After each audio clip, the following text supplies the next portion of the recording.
All right. Welcome everyone to Science Saturday at Stratford Hall. We are talking about another S today, not science, well, science, Stratford, and sharks. Just so you know, my friends here are joining us for today's talk by Bachman. They are two great whites. Terrified of these beasts. I grew up in California, and that is why I don't go in the ocean. So on that note, and again, for those of you that don't know who I am, I'm Dr. Kelly Fonto-Dietz. I'm the Director of Programming, Education, and Visitor Engagement. And we are here with the one and only shark guru himself. Please, no, I'm not the guru.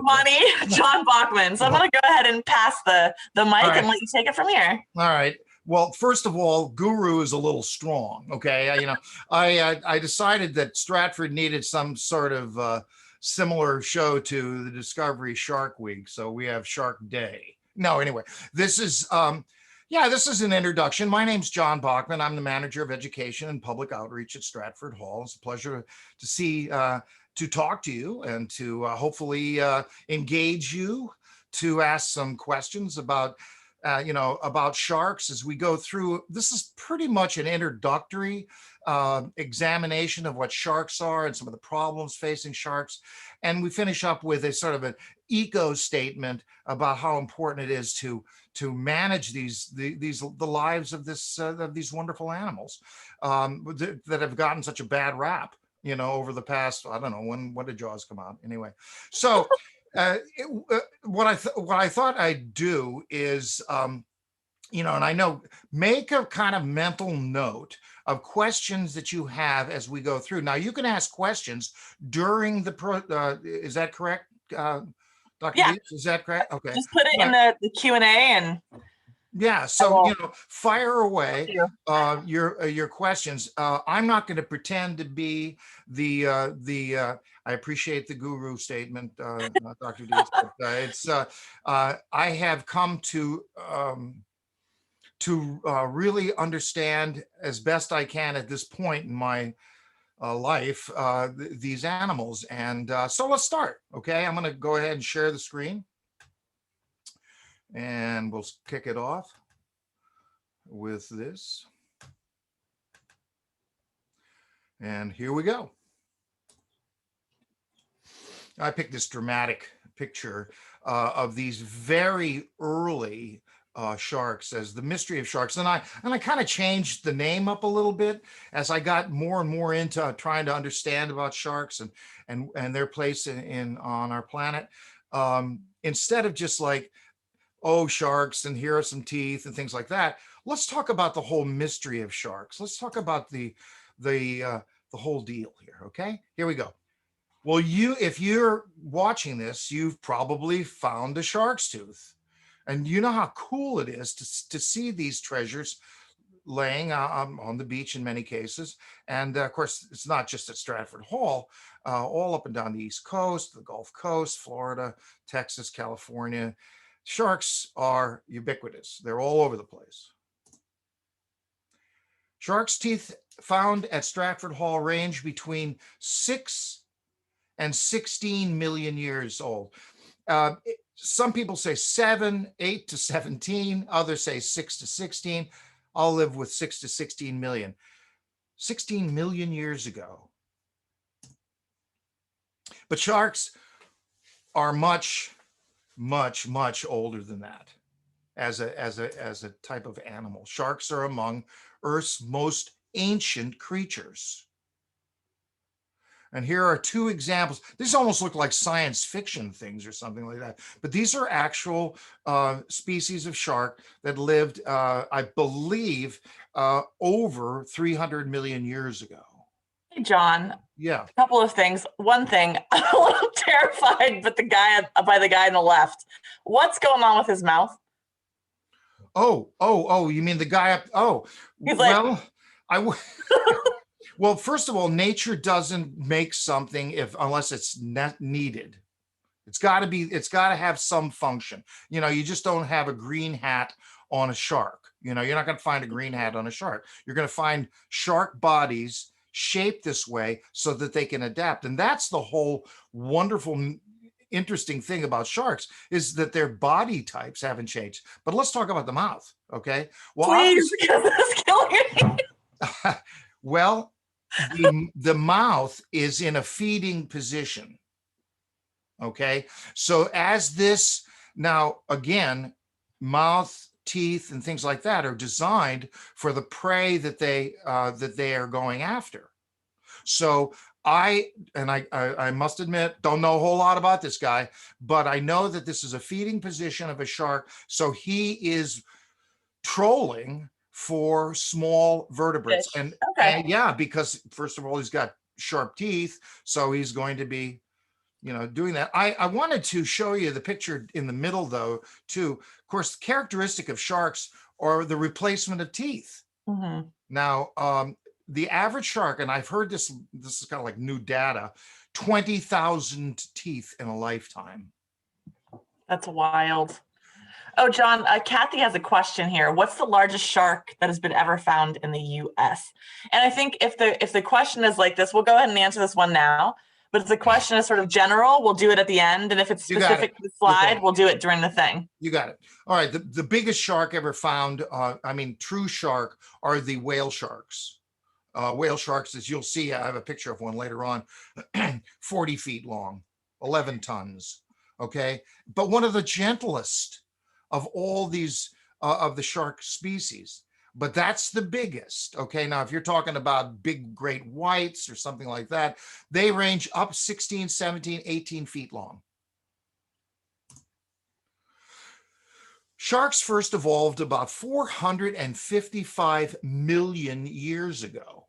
Okay, sharks are far more ancient than trees, insects, dinosaurs, and mammals.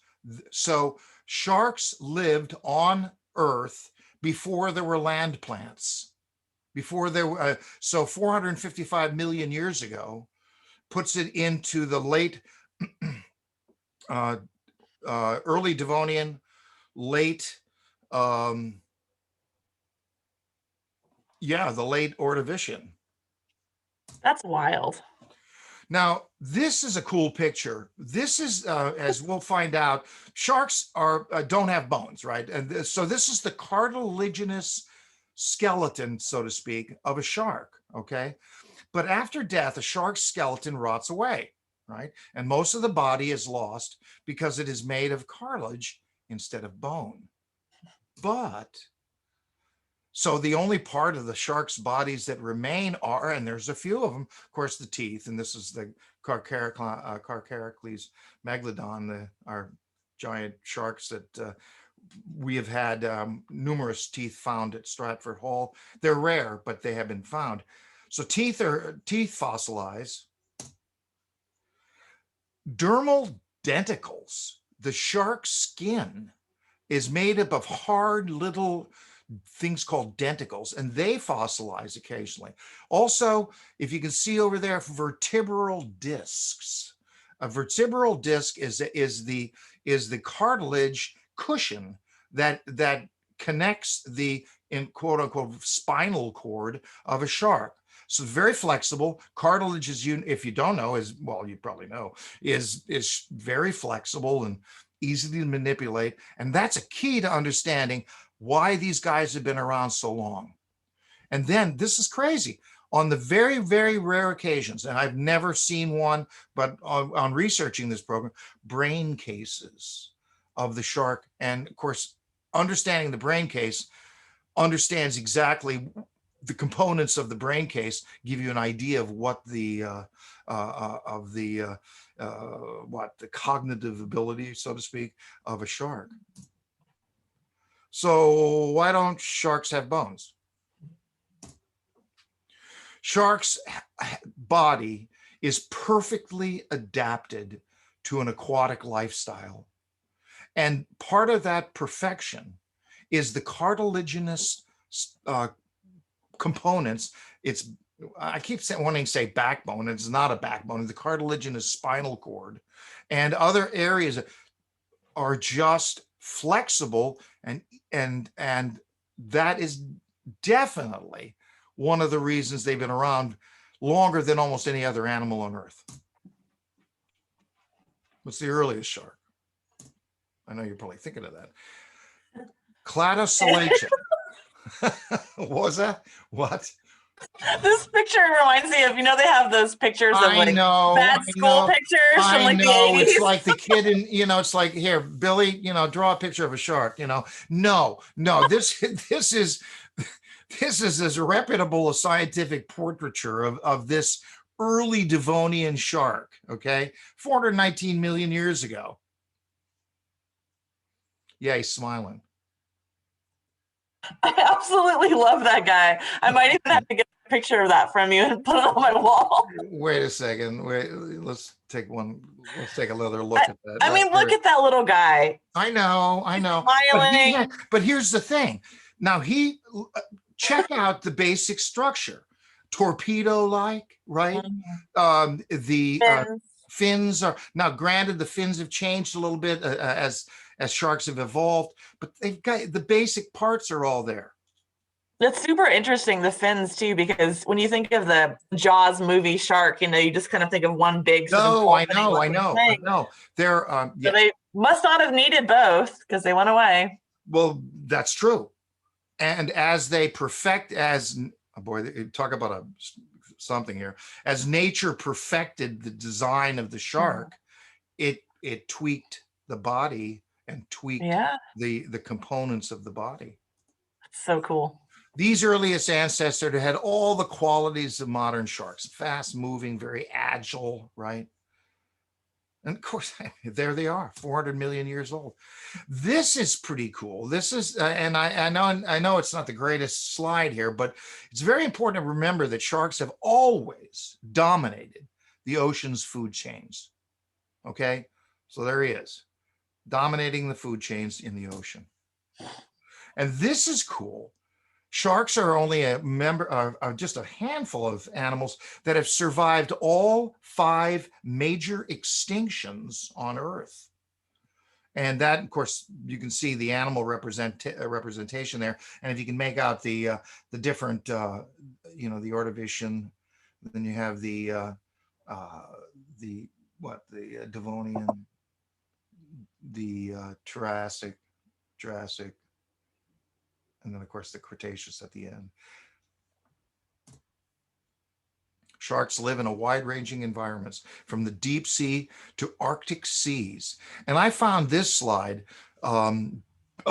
interesting because I didn't know that. I didn't know all these different types of sharks lived in the Antarctic or in the Arctic, primarily the Antarctic, the Southern Atlantic and Southern Pacific. Sharks can't stop swimming. You may know that, right? They have to keep moving, right? And of course, those are the circle there just shows you their gills when they extract oxygen from the water. Jon, I've got a question that was about the last slide that I want to ask you real fast before we move on.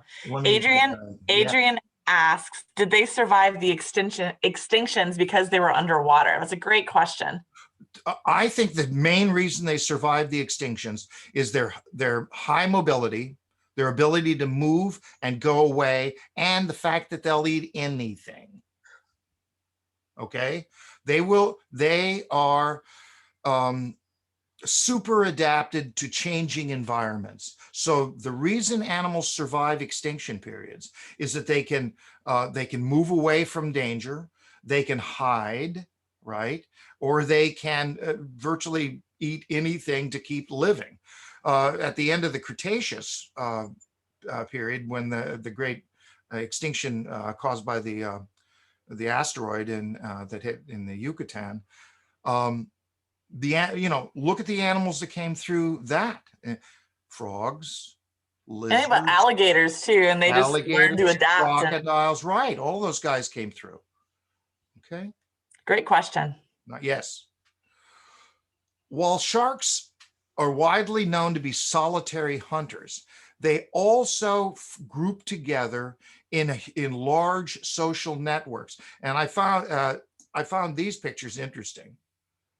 These are sharks that are migrating. Of course, you got the hammerheads. And who wants to go swimming in there? Yeah.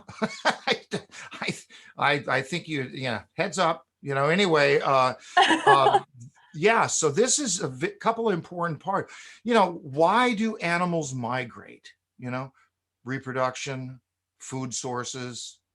But these are ancient animals, ancient creatures that have deep rooted migratory patterns in their behavior. And so I thought that these pictures were pretty cool. Now, many times people ask, well, what about the hammerhead? What is up with this odd looking head, right? And again, nature doesn't do things just capriciously. Nature it's there for a reason. The mallet-shaped head allows for a spread of specialized organs that are used to find food. Now, this is called the ampullae of Lorenzini, okay? These sensory organs help fish sense electric fields in the water. And the mallet-shaped head on the hammerhead allows I would imagine, almost a 360-degree spread of reception for prey. And this is cool. This says, here are other, and tells you approximately how far out they go. Check out the lowest circle. That hearing is 1.6 kilometers underwater. Now, that's about a mile, about a mile and a quarter or something like that underwater. And then you can, smell, vibrations, sight, so on, electrical sensors. And the Lorenzini pits are located on their nose, and they on most sharks. Oh, isn't it cute? I mean, come on. This is reminding me, if there's kids watching, it's reminding me of a certain song, Baby Shark, that plays. Baby Shark. That was, yeah. That is the cutest. We can all break into Baby Shark. Yeah, but they're called pups. So if you're playing some sort of trivia game, you can say, hey, by the way, what's the name of a baby shark? And you'll go, well, it's a pup, and you'll be right. Really cute.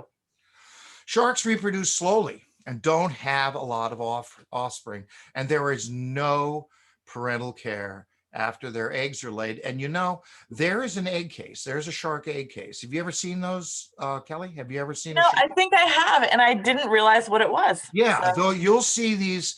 My family goes to the Outer Banks occasionally, and up and down the beaches, you'll find these.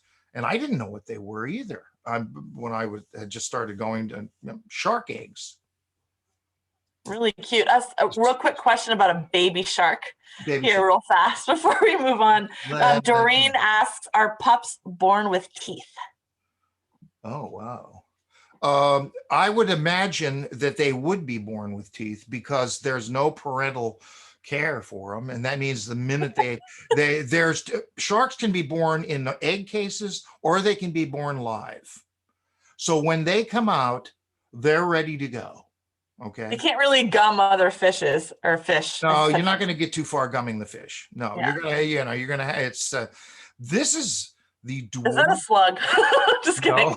No, that's a pencil. No, this is the dwarf lantern shark, the smallest shark that there is. Oh, that's full grown.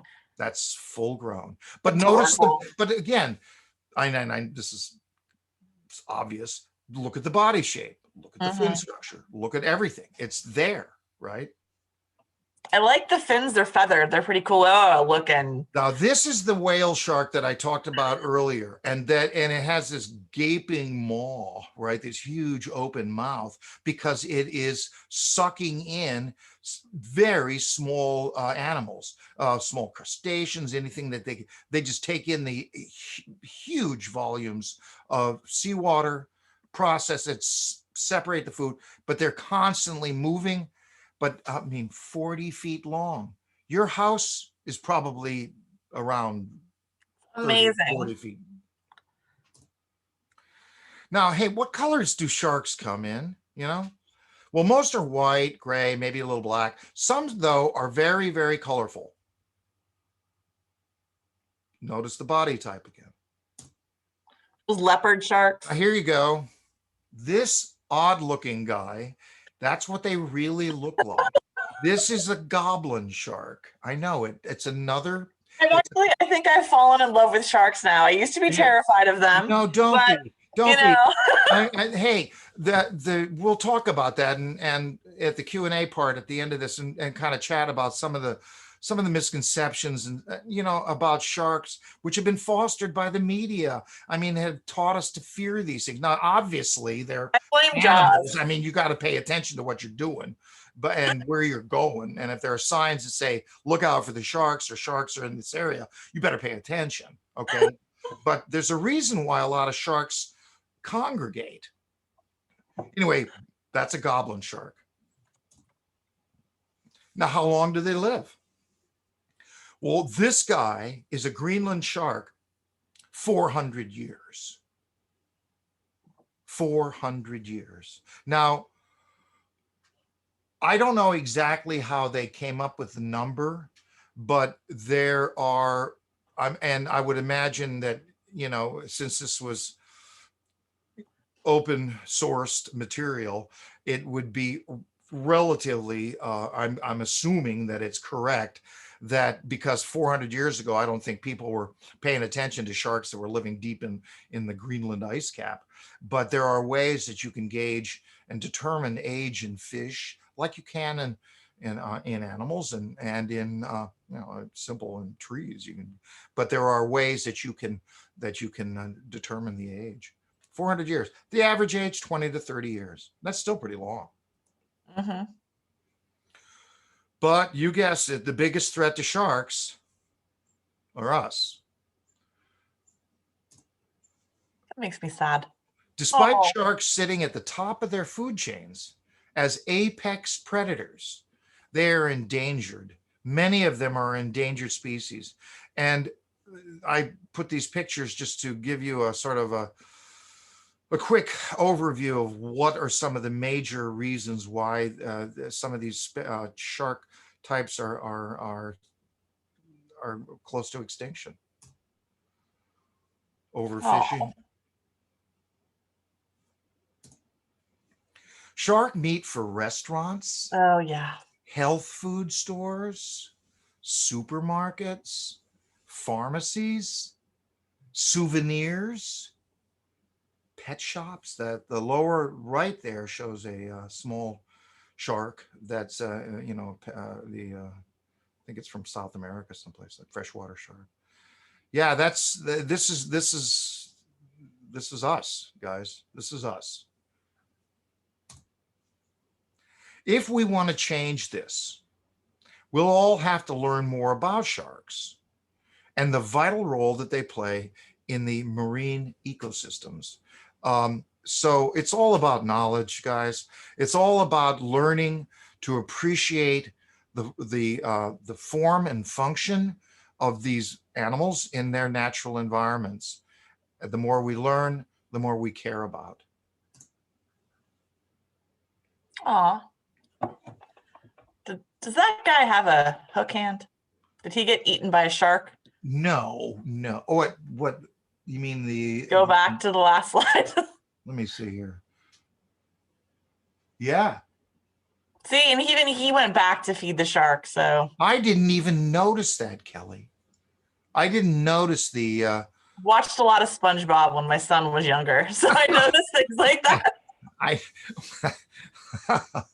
Well, that's even more poignant, that picture. Mm-hmm. My God, if you had gone through a situation where you'd lost your hand, no, I'm not saying maybe it was bitten off, but we can assume. Yeah. Okay. So, hey, and while Kelly's still here, there it is. Next, in June 12th, and we'll talk more about that later, Dr. Dietz is going to be presenting a program on the archaeology at Stratford Hall and all the cool things that are coming to light at the place where we work at Stratford Hall. Lots of good stuff. Awesome. Thank you, Jon. So you can visit the website, stratfordhall.org, find the events and programs, and check out and sign up. It's free. And that's it. Thank you. All right, unshare your screen and we're going to jump into these questions. All right. I literally, I need a shark calendar. Maybe You we need a should do one. I do, with all those goofy sharks with the goblin one and that weird 80s bad picture, school picture one. Whatever that one was called. It was really fantastic. Anyway, yeah, well, yeah, Like, that'd be okay, cool. Kelly, I've heard enough. Yeah, really. So, Somebody hey, else would want a silly picture of a shark on their wall. Okay, we've got some good questions here. Kristen asks, what was the first shark ever found? Do you know? well, no, but sharks' teeth have been found uh, in, well, some of the earliest scientific literature dates back to the 15th century and reported, see, sharks' teeth were found regularly. People obviously picked them up. They didn't know what they were. And they thought they were the tongues of animals. Oh, And they're kind of pointy and and yeah. for a long time, uh, people, and when I say a long time, I'm talking hundreds and hundreds of years, people use superstition to kind of explain things.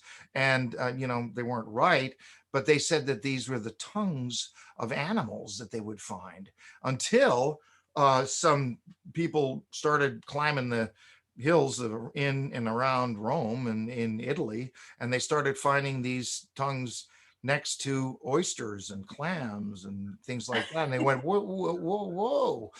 This is not well, if that is close to a clam, maybe it was underwater, so I mean, it sounds silly to us now, but hey, over time, you had to kind of punch through superstition to kind of understand things.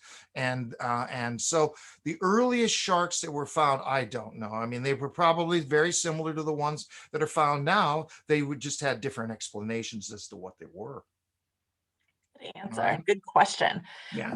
Adrian asks, question for the end. Is it true that if a shark is attacking you, you can hit it on its nose and it'll go away? I think so. I think so. Look that up. I'm not going to say, again, hey, I dodged the guru thing early on. Okay? And I'll be honest with you. I have recently read news reports, not scientific literature, that people reported that bonking them on the nose sends them on. There's your homework. Look it up. No. I've heard that. I think I've seen that. I normally watch Shark Week and those kinds of things. Yeah. I feel like I've seen people that actually have gotten into squabbles with sharks say that. Yeah. All right. Leslie asks, do sharks eat each other? Yes. Really good question. Yes, they do. Yes, they do. There is plenty of evidence to show that the species of shark are cannibalistic. All right, James says, I found numerous darkened bone fragments and some vertebrae pieces at Westmoreland State Park and at Stratford Hall. Given that these sharks are structurally comprised, I'm glad I can really talk this morning. I haven't had my coffee. Problem number one. Okay, structurally comprised of mostly cartilage, would these finds possibly be remnants of whales, gators, or other things? Good question. Okay. Read the part again, Kelly, that deals with the color. What they looked like? Okay. So it says a darkened bone fragments and some vertebrae. Right. So the question is, what animals are they? Yeah. Okay. Yeah. Okay. If you're finding them at Westmoreland State Park or at Stratford Hall, the darkened bone fragments are mammalian. They're mammals. Okay. Generally, they're going to be the three big ones. They're going to be whale, porpoise, or dolphin. Okay. Now, dolphins are bigger than porpoises. Okay. So that's a big difference. Okay. So it really goes whales, dolphins, porpoises. Porpoises are the smaller of the group. And so your black bone fragments and if you are lucky enough to find a vertebra, those are from mammals, sea mammals. Cetaceans. Cool. Awesome. Leslie asks about the dwarf sharks. Where are they found? No, I don't know. I'm not sure. Dwarf shark. I'm not sure. Leslie, like where the boundaries are. Yeah. Yeah, I don't know. I'm not sure. But that would be a simple Google search. They're pretty cute. They are cute. Are sharks really attracted to blood in the water? Excellent question. Yes, they are. Not what And I wanted to that hear. that explains something I wanted to mention, and that is, recently I learned, and my family we were all had the good fortune of going to Smyrna Beach, Florida, one time. Smyrna Beach, located on the northeast coast of Florida, is pretty close to Daytona. Is world renowned for the most, well, currently the most shark bites. Now, the reason is that fishermen and these commercial fishing boats, and the ones that take the guys out for an afternoon of fishing in the ocean, Mhm. throw their chum and other things out in the water, and this attracts sharks. Makes sense. So, what is attracting them? It is the scent of the blood in the water, the Cool. smell. Martha asks, what kind of shark teeth do we find in this area? Okay, I kind of didn't get into showing you the different shark's teeth that are found in this area. Of course, this is a side lateral tooth of a Carcharicles megalodon. This was found at Stratford Hall, or right off, actually not on Stratford Hall property, but very close to Stratford Hall property. So Carcharicles megalodons are found, and they range from size from about, just half an inch of these megalodons to the largest I've ever heard coming off the beach was about a 6.5, 7 incher that was found, 30 years ago. They're rare. The types of sharks that you're going to find are sharks that come into fairly shallow waters. And of course, we were talking about shark bites earlier, and the fact that sharks are frequent shallow waters. You hear about these swimmers and people that are wading, and they're unfortunate to get in the way of the shark, and the shark bites them on the leg or something like that. It's serious. They're standing there. So sharks that live in shallow waters, and there are numerous species of sand shark. Okay. The type of other sharks that are, and I don't have, you could, and I keep throwing you back to Google, but you can easily find pictures of the sharks found in the Miocene deposits. So the key element there is Miocene geology, or Miocene epoch sharks, Atlantic coast, and you're going to see charts that have, the top 5 or 6. Some are extinct, most are not. Makos, bull sharks, and the sand sharks, different types like that. But again, there's about, I'm not exactly, I think there have been, I'm going to say this and I'll probably get somebody says, no. I think there's as many as 30 different species of sharks that have been found in and along the Stratford beaches and Westmoreland and the Miocene. So it's easy to find out. If you're finding shark's teeth, you got to get a picture. Can't tell the players without a picture. Look them up on Google, and they'll show you pictures of them. Good answer. A couple of people asked about mating habits of sharks. So one person asked if, do they get married? Do they sort of stay together after? Are there shark families? Sort of. No. How many babies do sharks normally have? What do you know about shark reproduction? Well, there's shark reproductions, either live birth or it's egg birth. Okay. 2 different types. And remember, we showed you that little egg case that thing. That was like a little pod that you find on the beach. And now nature overdoes it with reproduction, right? There's always, soon we're going to be going through a cicada issue here, and that the periodic cicadas are coming. They're coming. And there are tens of millions that are found in 1 acre. So in nature, there is, except for mammals, except for us, generally you overproduce, right? And you overproduce and take your chances. and taking your chances with huge numbers of eggs, huge numbers of live births. No, there's no parental care. I mean, you're on your own. Bye. The pups later. So They don't celebrate Mother's Day. So disappointed. I haven't seen any cards, in the store. So That's too bad. All right. So Treadwell asked about the types of sharks, which you just answered a minute ago. But the question that he has is asking about what the largest ones are among the sharks. So can you give just a quick rundown of the sizes of sharks that might be in and around Stratford or would have been around prehistoric sharks? Yeah. There are still sharks that come up the Potomac. Okay, gang. Never going in the water again? No. Well, I'll tell you what.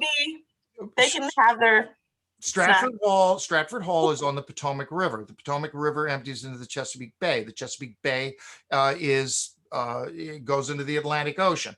It is not uncommon for sharks and rays, porpoises, other things to come up the river, as long as the salinity, the salt content in the water, is tolerable to their systems. Mm-hmm. Bull sharks. I remember seeing a picture from Colonial Beach. A fisherman brought back, had caught a bull shark that was about 10, 12 feet long.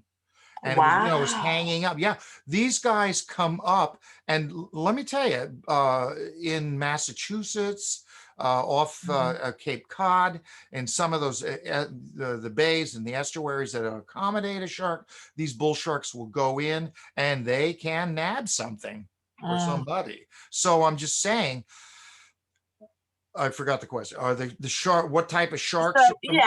So what's megalodons are the big ones. The megalodons are the biggies, the size of a school bus, when they're full grown. Okay.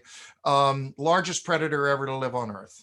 Biggest one. Simple. That was it. Absolutely amazing. And then the other sharks, I think this is correct. For every inch a shark's tooth is, okay, this is 3 inches. Okay, a little over 3 inches. And you measure it from the tip to where it runs out at the top. This is the top here is called the gum. Okay. So for every inch is about 8 feet.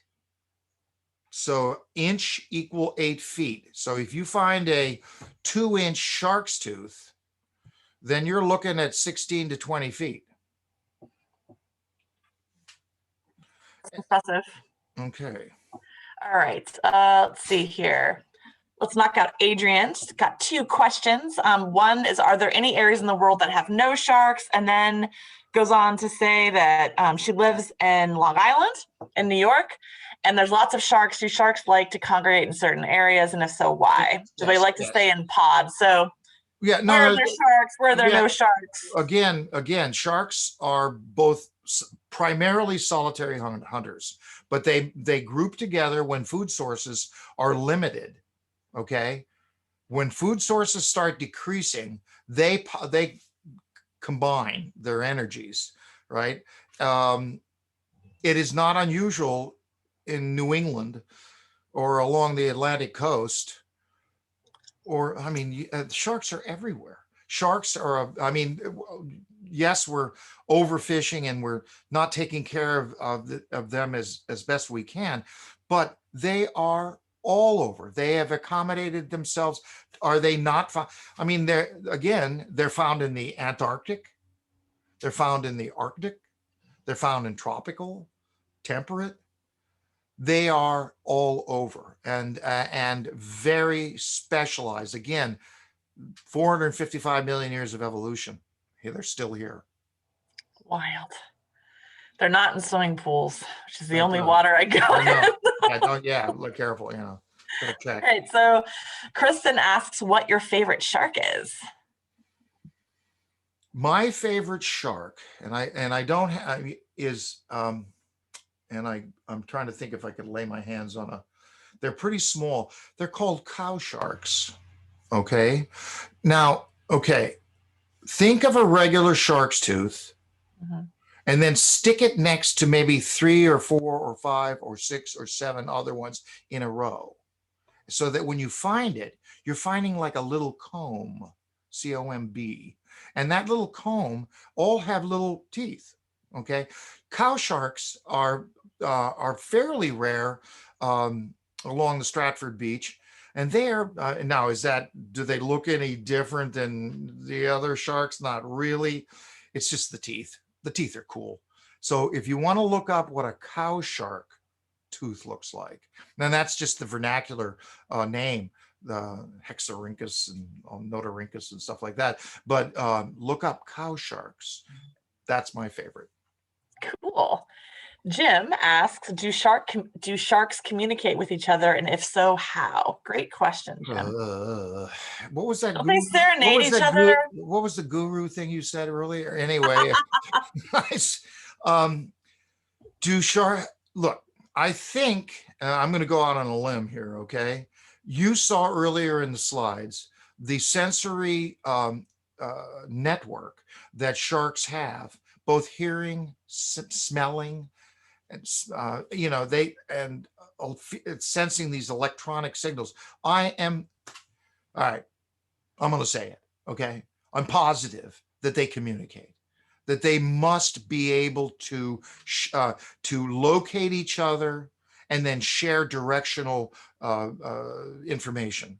It is now we are just as humans beginning to understand animal communication. I mean, we are just taking baby steps. I mean, we're starting to learn that obviously many mammals, dogs, cats, but look at we were talking dolphins, so do sharks communicate? I would say yes, and they're communicating for survival. Again, it's necessary for them to do that. See, it's right there. They're talking to each other right there. Look at they're talking. They're chatting it up. So that was the last question. Anything else from our guests today? I want to invite you all to come out to Stratford and stroll the beach yourself and check out all the stuff we have going on out there. If you haven't been, you need to come visit. And anything else you want to add before we wrap it up there, Bachman? Well, I was just going to say, I'm going to go back to that thing about the more you learn, the more sensitive you are to these animals. The more you understand them, the fear issue starts to go away, and you start understanding that obviously you're going to be careful and you're going to be aware, right? But these animals have been living in oceans for hundreds of millions of years, and it's up to us to try to preserve their chances for continuing to live on this planet. That was a great way to end. Thank you, Jon Bachman. And for those of you that have any interest at all in archaeology, I'm an archaeologist, and I'll be talking about, what archaeology is and some of our amazing finds at Stratford Hall on, June 12th, I think June it is, 12th, for the next June 12th. The next Science Saturday at Stratford. And then Bachman will be returning in July, and we'll get back on the dinosaur bone thing. Yeah, I'm going to be changing gears into dinosaurs for a while. That's stuff I know a little bit about. So fantastic. I mean, a dinosaur is named after you, so you might know something. Hey.